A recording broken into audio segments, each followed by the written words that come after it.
Dear student, today we are discuss the Henry Fayol contribution development of the management. Henry Fayol ने क्या योगदान दिया था management के विकास में, उससे पहले थोड़ी हेनरी फेयोल के बारे में जानकारी लेंगे। हेनरी फेयोल 1841 में इनका जन्म हुआ था फ्रांस में। कोल माइनिंग में इन्होंने इंजीनियरिंग की डिग्री ली और 1860 में कोल माइनिंग के इंजीनियर के रूप में इनकी नियुक्ति की गई और उस कंपनी में ये अपने एक्सपेरिमेंट के थ्रू, अपने प्रयोगों के थ्रू उस कंपनी में पूरा जीवन पर्यंत वो काम किया उन्होंने। 1925 में इनकी डेथ हुई और पूरा होल लाइफ उन्होंने अपना कंपनी में गुजारा और लास्ट में मैनेजिंग डायरेक्टर पद पर ये कंपनी में थे। तो उनके लिए एक लाइन मैं कहना चाहता हूँ कि man with intelligent has many question, man with intelligent has many question, but man with surrender has all answer. व्यक्ति इंटेलिजेंट हो, अच्छी बात है, लेकिन अपने में समर्पण होना चाहिए, कार्य के प्रति समर्पण होना चाहिए और वो समर्पण था हेनरी फेयोल का अपने कार्य के प्रति। इसके लिए एक लाइन में कहना चाहता हूं, doubt before trust, one trust never doubt. आप किसी पर अविश्वास करो, शक करो, लेकिन जैसे ही उस पर विश्वास हो फिर शक करना छोड़ दो। तो अपना ट्रस्ट होना चाहिए, उस कंपनी पर इनका ट्रस्ट और कंपनी को इन पर ट्रस्ट कि एक व्यक्ति को, एक कर्मचारी से मैनेजिंग डायरेक्टर के पद पर उस कंपनी ने इनको दिया और इनका योगदान, इनको कहा जाता है फादर ऑफ जनरल मैनेजमेंट। इन्होंने मैनेजमेंट के कुछ प्रिंसिपल दिए थे और इनका एक इसी कंपनी में रहते हुए उनका एक योगदान था। कई बुक्स उन्होंने पब्लिश की थी। तो आज हम लोग शॉर्ट में थोड़ा चर्चा करते हैं हेनरी फेयोल के कंट्रीब्यूशन का। इन्होंने मैनेजमेंट के विकास में क्या योगदान दिया था। Industrial activities divide in the 6 parts, कि इन्होंने इंडस्ट्रियल कार्य को 6 भागों में बांट दिया।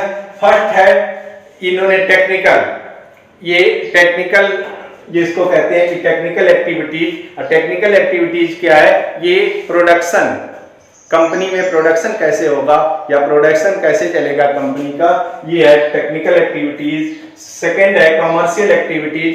कमर्शियल एक्टिविटीज में सेलिंग एंड परचेजिंग, कंपनी का सेलिंग एंड परचेजिंग का क्या होगा क्राइटेरिया, क्या उसके होंगे रूल्स रेगुलेशन, ये है कमर्शियल एक्टिविटीज। थर्ड है फाइनेंशियल एक्टिविटीज। फाइनेंशियल एक्टिविटी में क्या है, optimum utilisation of the resources या optimum utilisation of the capital, कि कैपिटल का हम कैसे यूटिलाइजेशन करें, अपने रिसोर्स का, मैन, मटेरियल, मनी, इनका यूज, मशीन, इनका यूज कैसे किया जाए, ये अपने आएगा फाइनेंशियल में। सिक्योरिटीज एक्टिविटीज, ये फोर्थ पॉइंट है सिक्योरिटी। इसमें अपने क्या देखते हैं, अपने असेट्स हैं, असेट्स की सिक्योरिटी देखते हैं कि हमारे असेट्स जो है, हमारे मटेरियल है, इनकी क्या सिक्योरिटी है, इनकी सुरक्षा असेट्स की, अपने मटेरियल की।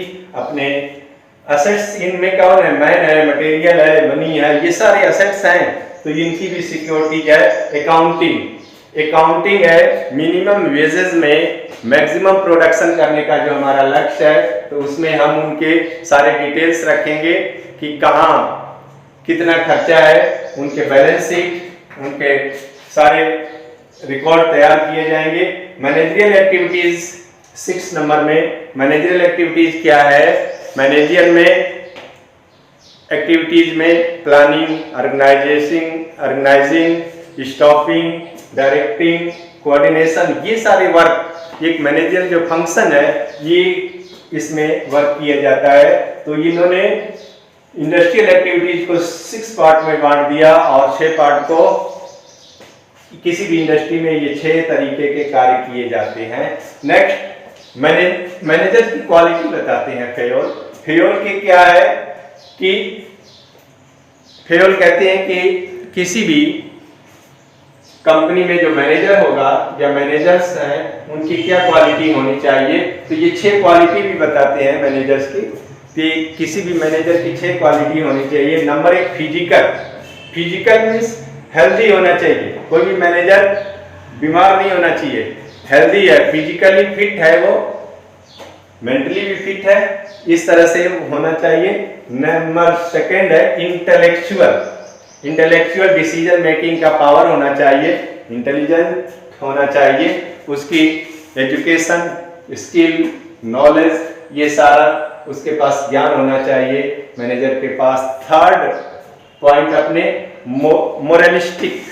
Moralistic means ability of the, किसी के पास योग्यता हो उसके ड्यूटीज की, उसकी रिस्पॉन्सिबिलिटी क्या, रिस्पॉन्सिबिलिटी की अगर उसके पास योग्यता है कि हमारे पास क्या कार्य करना, हमें क्या क्या है, हम कार्य करने की पूरी जिम्मेदारी अगर निभाते हैं, वो मोरलिस्टिक है, नैतिक होना चाहिए, कैरेक्टर से हो, सही, उसको कार्य का जिम्मेदारी हो, कार्य करने की क्षमता हो। नॉलेज, नॉलेज ज्ञान होना चाहिए, डिसीजन लेने की क्षमता होनी चाहिए, उसको अच्छे तरीके से कोई भी कार्य करवाया जाए, हर कार्य का नॉलेज होना चाहिए। तो ये नॉलेज भी होना जरूरी है, किसी भी मैनेजर को अच्छा नॉलेज है, फिर वो किसी भी कार्य को अच्छी तरीके से रिप्रेजेंट कर सकता है और दूसरे से, अपने किसी भी सबऑर्डिनेट से कराना है तो कार्य को अच्छी तरह से कर सकता है। टेक्निकल, टेक्निकल क्वालिटी भी होनी चाहिए, किसी भी मैनेजर के पास टेक्निकल क्वालिटी भी होनी चाहिए। अगर वो टेक्निकल क्वालिटी है तो वो किसी भी अपने असिस्टेंट से वो अच्छा कार्य करा सकता है। तो उसके तकनीकी योग्यता, क्षमता, कार्य करने का टेक्निक, इनिशिएटिव्स, कुछ अच्छी तकनीकी होगी, कुछ अच्छे कार्य करने के तरीके होंगे, वो कार्य अच्छा करेगा। एक्सपीरियंस, 6 पॉइंट है एक्सपीरियंस, अच्छा अनुभव होना चाहिए। एक लंबा अनुभव व्यक्ति को ये सिखाता है कि कार्य कैसे किया जाए।